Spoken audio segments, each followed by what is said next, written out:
இன்றைக்கி நேற்று போட்ட வீடியோவோட கண்டினியூஷனல் டாபிக் தான். என்னென்னா, நேற்று ஒரு 3 சேவிங்ஸை பற்றி சொல்லியிருந்தேன் மந்த்லி பட்ஜெட்டில்.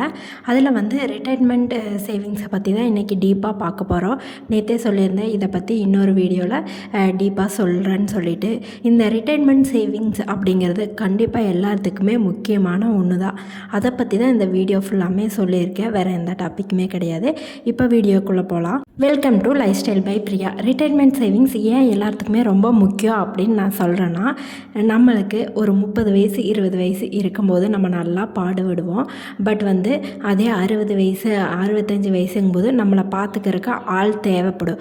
அப்படி இருக்கும்போது அந்த டைமில் நம்மளுக்கு ரொம்ப முக்கியமானது ஒன்று வந்து அப்படின்னா என்னென்னா பணம் தான். மணி இல்லைன்னா கண்டிப்பாக அப்போ வந்து ரொம்ப நாளைக்கு நம்ம ரொம்ப ஏஜுக்கு சர்வ் பண்ணவே முடியாது இந்த வேர்ல்டில். ஏன் இப்படி சொல்கிறேன்னா, நம்மளுக்கு ஒரு 60-65 வயசுங்கும்போது ஹெல்த்தியாக இருக்கிறவங்களும் இருப்பாங்க. அவங்கவுங்க தேவைகளை அவங்கவுங்க பூர்த்தி செய்கிறவங்களும் இருப்பாங்க. பட் அதே முடியாதவங்க, ஹெல்த் கண்டிஷனர் ரொம்ப பாதிக்கப்பட்டவங்க, இப்படியெல்லாம் இருக்கும்போது அப்போ எல்லாத்துக்குமே ஒரு ஆள் தேவைப்படும். அவங்கள ஒருத்தங்களை வந்து நம்ம டிபெண்ட் பண்ணி இருக்க மாதிரியே இருக்கும். இது எல்லா இடத்துலையுமே வந்து நம்மளுக்கு வந்து அமௌண்ட்டு தான் ரொம்ப முக்கியமாக தெரியும். அப்படி பார்க்கும்போது நம்ம ரிட்டைர்மெண்ட் சேவிங்ஸ் பண்ணுறது ரொம்பவே முக்கியமான ஒன்று தான். அதுக்கு வேண்டி தான் இந்த சேவிங்ஸாக சொல்லியிருக்கேன். இந்த ரிட்டைர்மெண்ட் சேவிங்ஸ் வந்து 2 விதமாக நம்ம பண்ணலாம். ஒன்று வந்து ஒர்க்கர்ஸ், இன்னொன்று வந்து நான் ஒர்க்கர்ஸ். ஏன் இப்படி சொல்கிறேன்னா, ஒர்க்குக்கு போயிட்டுருக்கவங்க வந்து கண்டிப்பாக நம்ம ஏதோ ஒரு இன்வெஸ்ட் பண்ணி நம்ம அமௌண்ட்டை சேவ் பண்ணி வைப்போம். இப்போது பிஎஃப்னு எடுத்துட்டாலே அது ஒரு நம்மளுக்கு சேவிங்ஸ் தான். அதை கடைசி வரைக்கும் நம்ம எடுக்காமல் விட்டோன்னா அது பின்னாடி வந்து அதிலேருந்து நம்மளுக்கு ஒரு பென்ஷன் வரும். நம்ம ரிட்டையர்ட் ஆகும்போது வீட்டில் இருக்கும்போது நம்மளுக்கு பென்ஷன் மாதம் வந்துகிட்டே இருக்கும். இப்போ பார்த்திங்கன்னா, இப்போ கூட பிஎஃப்ல 25% இன்க்ரீஸ் பண்ணியிருக்கேன் அப்படின்னு சொல்கிறாங்க. அப்படி இருக்கும்போது அமௌண்ட் நம்மளுக்கு இன்னும் வீட்டில் இருக்கும்போது 60-65 வயசுக்கு மேலே பென்ஷன் வந்து அதிகமாக வரக்கு வாய்ப்பு இருக்குது. 5000 அந்த மாதிரி அமௌண்ட்டு நம்மளுக்கு ஒரு சம்பளமாகவே கைக்கு கிடைக்கிற மாதிரி இப்போல்லாம் பண்ணியிருக்காங்க. இப்படி பார்க்கும்போது பிஎஃப் அக்கௌண்ட் வந்து கண்டிப்பாக எல்லா ஒர்க்கர்ஸுமே, ஜாபுக்கு போகிறவங்க எல்லாருமே வந்து யூஸ் பண்ணிக்கணும். இந்த வாய்ப்பை வந்து தவற விடவே கூடாது. அதே மாதிரி இஎஸ்ஐ அப்படி தான். இஎஸ்ஐ நம்ம கார்டு போட்டு வச்சிட்டோன்னா நம்மளுக்கு ஏதாவது உடம்பு சரியில்லைனா கூட செலவு பண்ணி பார்க்குறத விட ப்ரைவேட் ஹாஸ்பிட்டலில் இப்போல்லாம் கவர்மெண்ட் ஹாஸ்பிட்டல்லையே ரொம்ப நல்லா பார்க்குறாங்க. அது இஎஸ்ஐ ஹாஸ்பிட்டலில் சொல்லவே வேண்டாம். ஏன்னா எனக்கு நல்லாவே அனுபவம் இருக்குது. என்னோடய மேரேஜ் ஃபிக்ஸ் ஆன டைமில் எங்கள் அப்பாவுக்கு லைட்டாக கால் வந்து ஃப்ராக்சர் ஆயிடுச்சு கீழே விழுந்து. அப்படி பார்க்கும்போது நாங்கள் வந்து என்னோடய இஎஸ்ஐ கார்டு, நான் ஒர்க்குக்கு 2.5 வருஷம் போயிருந்தேன். எனக்கு இஎஸ்ஐ நான் போட்டிருந்தேன். அந்த இஎஸ்ஐ கார்டு தான் வந்து ரொம்ப ஹெல்ப் பண்ணுச்சு. ப்ரைவேட் ஹாஸ்பிட்டல் போகும்போது பார்த்திங்கன்னா என்ன சொல்லிட்டாங்க, இல்லை லைட்டாக க்ராக் ஆகிருக்கு, கண்டிப்பாக ஆப்ரேஷன் பண்ணணும், இல்லைன்னா மாவுக்கட்லேயும் சரி பண்ணலாம், ஆனால் ஆப்ரேஷன் பண்ணால் வந்து சீக்கிரமாகவே குணமாயிருவாங்கன்னு சொல்லியிருந்தாங்க. ஆனால் எங்களுக்கு கொஞ்சம் கன்ஃபியூஷனாக இருந்துச்சு. ஏன்னா எங்கள் அப்பா ஃபஸ்ட்டே ஹார்ட் ஆப்ரேஷனும் பண்ணியிருக்காங்க. நான் 9th படிக்கும்போது அந்த ஒரு டேப்லெட் மட்டும்தான் இப்போ வரைக்கும் எடுத்துகிட்ருக்காங்க. நார்மலாக ஒரு சின்ன சளி கூட பிடிக்கக்கூடாது அவருக்கு. அப்படி தான் அவரும் நல்லா இருந்தார்.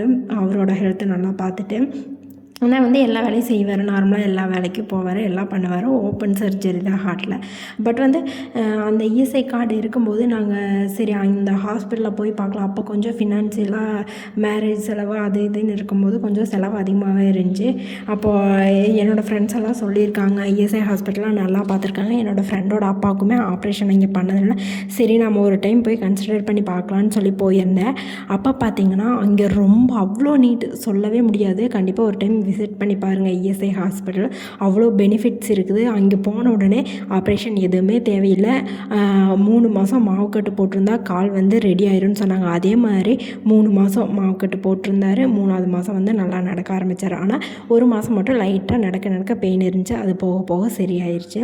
அதனால் இந்த மாதிரி வாய்ப்பெல்லாம் எப்போவுமே மிஸ் பண்ணிடாதீங்க. அதே மாதிரி ஜாபுக்கு போயிட்டுருக்கும்போது மந்த்லி சேலரியிலேருந்து ஒரு 20% நம்மளுக்குன்னு தனியாக எடுத்து ஒரு 2000 1000 ஆர்டி, எஃப்டி இந்த மாதிரி பேங்க்கில் போட்டு வச்சுக்கணும். அது இன்ட்ரெஸ்ட்டோடு சேர்த்து நம்மளுக்கு ஒரு பெரிய அமௌண்ட்டாக நம்ம கையில் கொண்டு வந்து கொடுக்கும்.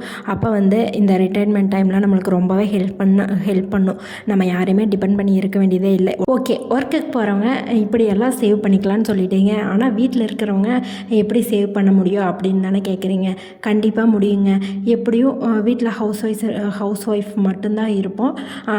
மாதம் மளிகை சாமான் நம்ம கையில் கொண்டு வந்து ஒரு 10,000 8,000க்குள்ளே ஒரு அமௌண்ட் அமௌண்ட் கொடுப்பாங்க வீட்டு செலவுக்குன்னு. அதில் ஃபஸ்ட்டு நீங்கள் நம்மளுக்குன்னு ஒரு 1000 ரூபாயை எடுத்து ஒரு அமௌண்ட்டாக சேவ் பண்ணுங்கள். இந்த 1000 ருபீஸ் வந்து நமக்கான அமௌண்ட்டு. இதை நம்ம 60-65 வயசுக்கு மேலே தான் இதை கையில் எடுக்கணும். அது வரைக்கும் இந்த அமௌண்ட்டை நம்ம கையில் எடுக்கவே கூடாது அப்படின்னு சொல்லி அந்த அமௌண்ட்டை எடுத்து நம்ம தொட முடியாத அளவுக்கு வச்சுருங்க. அப்படின்னா எதுலையாவது ஆர்டிஎஃப்டி இல்லைனா 10 வருஷம் 20 வருஷத்துக்கு இந்த மாதிரி எந்த ஸ்கீம் இருக்கோ அந்த ஸ்கீம்லாம் நீங்கள் போட்டு வச்சுருங்க. மாதம் மாதம் இந்த மாதிரி 1000 ரூபாய் எடுத்து போடுங்க. உங்கள் பேரில் ஒரு 1000 ரூபா, உங்கள் ஹஸ்பண்ட் பேரில் ஒரு 1000 ரூபாய் எடுத்து போட்டிங்கன்னா கண்டிப்பாக அது நம்ம 30 வருஷம் 35 வருஷம் கழித்து பார்க்கும்போது நம்மளுக்கு ஒரு பெரிய அமௌண்ட்டாக தான் நம்ம கைக்கு வரும்.